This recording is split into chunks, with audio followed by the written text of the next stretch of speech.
24 mois ont suffi pour voir sortir des terres ces géants ports secs de Sakagne à Lukangaba, un ouvrage douanier et frontalier d'une capacité de 8000 véhicules et remorques sur une superficie de 123 hectares, comprenant à son sein 3 blocs de bâtiments de services douaniers et frontaliers, 2 blocs de bâtiments de services annexes, une zone de parking import-export, des complexes commerciaux. Après les mots des différents intervenants qui sont tour à tour revenus sur l'impact social et économique de cet ouvrage, pour le ministre d'État et ministre des Infrastructures et Travaux publics, ces fruits des partenariats publics-privés s'inscrivent dans la politique de fluidification du trafic sous les grands corridors nationaux du Trans-Africa. Il va sensiblement écourter les temps de transit. Et pour le cas d'espèce, le corridor reliant le port de Dar es Salaam à la zone cuprifère du sud-est de notre pays, en offrant une entrée alternative au poste frontalier de Kasumbalesa et des services connexes. Cette porte supplémentaire d'entrée-sortie au profit des opérateurs économiques en général et miniers en particulier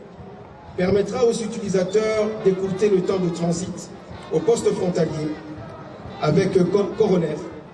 le drainage d'un trafic plus intense et une meilleure mobilité ainsi que plus d'échanges économiques aux populations du Katanga.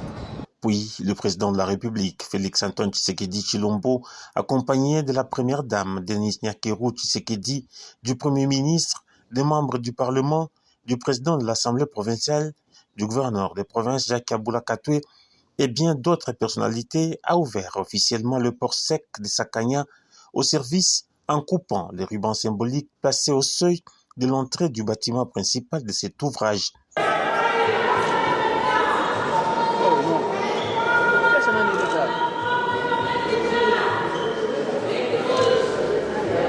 Le chef de l'État va avec toute sa délégation visiter ses nouveaux bureaux douaniers et frontaliers. Ici, dans son bâtiment principal, il comprend tous les services de surveillance douanière.